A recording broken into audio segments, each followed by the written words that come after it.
Olá, meu nome é Bárbara, eu sou psicóloga e vim aqui a convite da Bioativo para falar sobre saúde mental na pandemia. Bom, começando com o conceito de saúde mental, não existe uma definição oficial, para esse conceito, mas de acordo com a OMS, o termo está relacionado à forma como uma pessoa reage às exigências, desafios, mudanças de vida e o modo como ela harmoniza e organiza as ideias e as suas emoções, né? No geral, durante a pandemia, a saúde física e o combate ao patogênico, no nosso caso a Covid, se torna o foco primário de atenção dos gestores e profissionais da saúde, de modo que as consequências sobre a saúde mental tendem a ser negligenciadas, subestimadas, né? Se isso acontece, geram-se brechas significativas no enfrentamento dos desdobramentos negativos relacionados à doença, o que a gente não quer, né? Principalmente porque as consequências psicológicas podem ser mais duradouras e prevalentes que o próprio acometimento pela Covid, com reflexos em diferentes setores da sociedade e na vida pessoal do sujeito, né? Nesse cenário de pandemia, o medo acaba acentuando o estresse e a ansiedade em pessoas saudáveis que não apresentam nenhum transtorno mental, né? E em pessoas que já têm transtorno mental pré-existente, esses sintomas são agravados. E em pacientes que foram diagnosticados com Covid ou estão em suspeita, eles podem vivenciar emoções mais intensas, né? E reações comportamentais, além de culpa, medo, melancolia, raiva, solidão, ansiedade, insônia, entre outros, né? Esses estados, né, podem progredir para um transtorno como ataque de pânico, transtorno de estresse pós-traumático, sintomas psicóticos, depressão e o suicídio. O suicídio foi documentado lá na China, que houveram de fato um aumento de suicídios lá desde o princípio da pandemia, né? E da quarentena, do isolamento social. Alguns fatores que podem contribuir para a manifestação ansiosa e depressiva nessas circunstâncias são diversos. E alguns deles são esses, né? A falta de controle, porque por mais que o ambiente impossibilita, né, que o indivíduo saiba o tempo exato que essa crise vai ser resolvida. A gente teve um começo, mas a gente não sabe quando será o final, né? Isso gera um sentimento de incerteza. Os limites impostos pelas medidas preventivas de isolamento social e que acabou em algumas pessoas havendo mudanças, né, dos planos do futuro, né, de maneira bem radical, né. Algumas pessoas planejaram casamentos, festas, né, e acabou que não pôde acontecer. O afastamento súbito do ambiente social e familiar do indivíduo. A gente não pode mais ter contato pessoal, né, físico, cara a cara, né, com outra pessoa. Então a gente foi arrancado muito subitamente disso. Acho que é um dos principais, né? Mudanças radicais na rotina. Quem trabalhava em escritório passou a trabalhar em casa, fazer home office. Quem tem filhos, né? As escolas não estão funcionando, então está funcionando em casa. A sobrecarga acaba sendo maior. Você sai de casa, tem que ter todo um cuidado quando você voltar. Ônibus, aparatos de segurança, né? A vulnerabilidade financeira, muitas pessoas perderam o emprego e mesmo com o auxílio do governo, né? Ainda assim não se faz, não é suficiente, né, para quitar todas as dívidas. Isso gera um estresse muito grande, inadimplência, né? Medo de contaminar ou contaminar medo de se contaminar e ou contaminar familiares, né? Esse é um dos principais fatores em pessoas que estão na linha de frente do combate, né? Excesso de informação e informações falsas. Assim, o tempo todo recebendo informações, pessoas morreram, quantas pessoas morreram. A informação, ela é importante para a gente saber realmente como que está indo, né? Mas em excesso acaba sendo uma coisa negativa. E as informações falsas, obviamente, né? Não precisa nem dizer que ela é muito prejudicial, né? Que acaba gerando um medo, estresse exacerbado. Essencialmente, o sentimento de inconstância e incerteza geram na população sintomas de ansiedade, né, muito grande, que podem acabar progredindo para um quadro de depressão. Refletindo sobre essas consequências, né, do isolamento social, um dos principais gatilhos para a manifestação do estresse é o sentimento de perda de você poder ir e vir. Sair, encontrar seus amigos, voltar a hora que você quiser, do jeito que você quiser, sem máscara, né? E isso acaba levando a um estado de negação da gravidade da doença e automaticamente a desconsideração da, desculpa,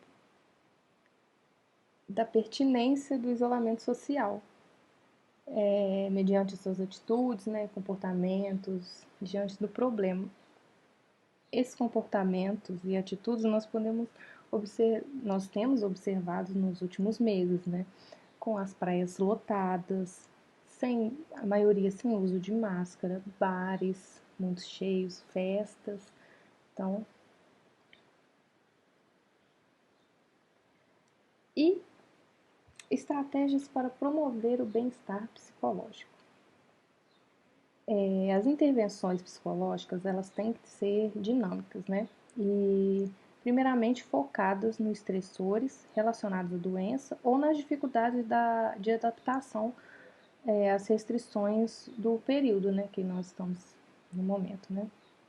Bom, a primeira estratégia que eu dou é organização das rotinas diárias sobre condições seguras. Você organizar uma rotina para você. Horário de acordar, horário de fazer suas atividades, horário de dormir. Se você for fazer uma atividade física com horário, ter um dia planejado. Isso ajuda muito, porque você sente o controle sobre a sua vida. Cuidados com o sono. Nós observamos muito casos de insônia, aumento de casos de insônia ou pessoas dormindo demais durante o dia, desculpa. E o sono é muito importante para a saúde mental do sujeito. Práticas de exercício físico. Bom, no momento a gente não pode estar falando em academias, mas se a pessoa for na academia, né, que seja bem protegida, né, ou quem não está saindo para ir à academia, né, exercícios em casa, que qualquer exercício, dança que não precisa de um espaço muito grande, né, meia hora de dança, alongamentos, qualquer exercício físico. O exercício físico é um aliado importantíssimo no bem-estar psicológico. Técnicas de relaxamento, que no final eu vou passar duas.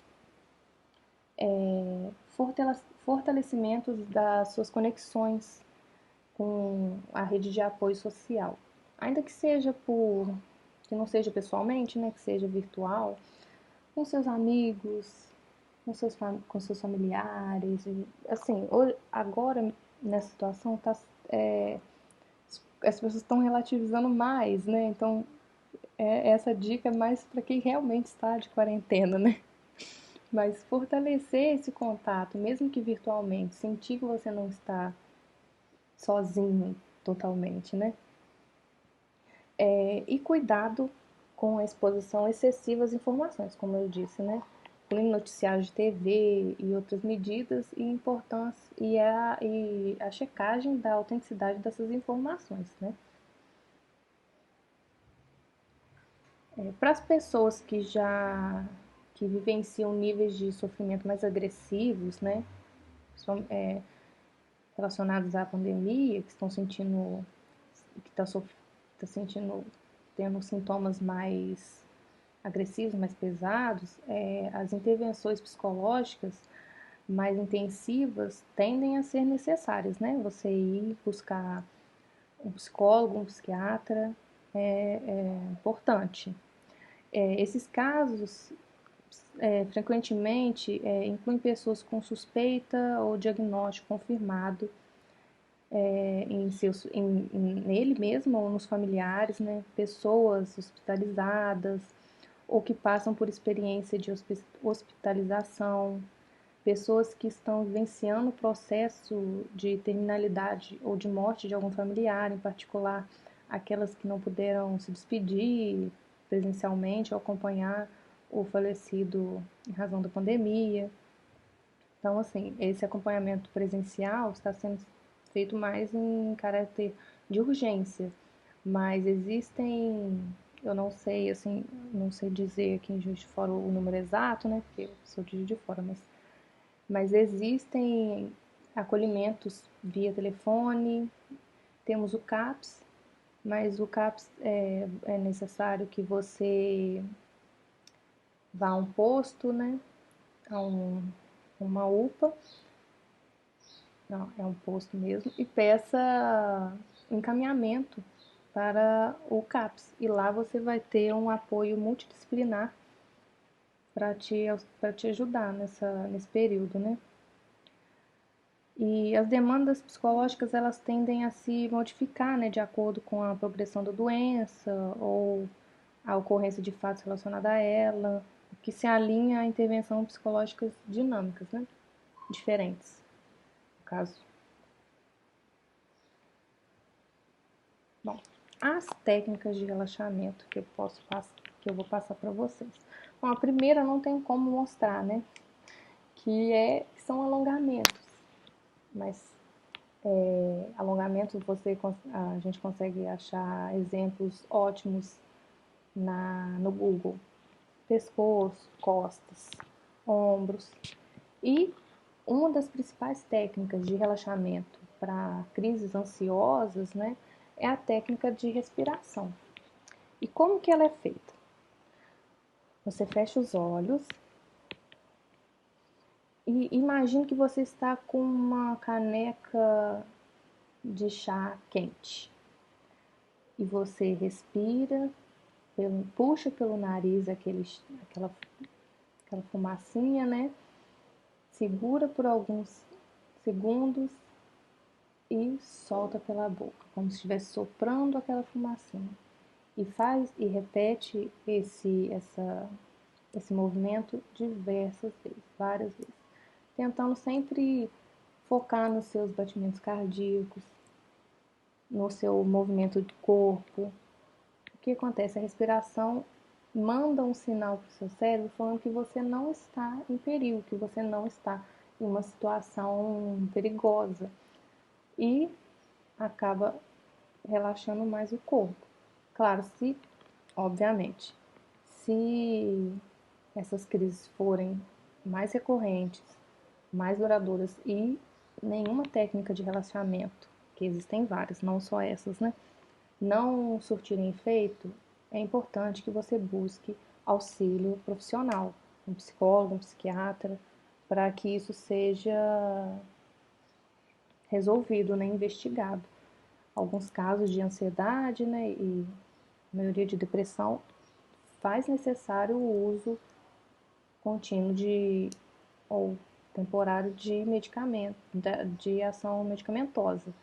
Então, é bom ficar atento a isso e nós vamos sair dessas juntos logo logo, eu espero. Bom, espero ter ajudado vocês. Qualquer dúvida, pode pedir meu contato para as meninas, que eu tô aqui para ajudar vocês, tá? Muito obrigada, Beativo, pelo convite, eu adorei. Espero que vocês tenham gostado. Muito obrigada.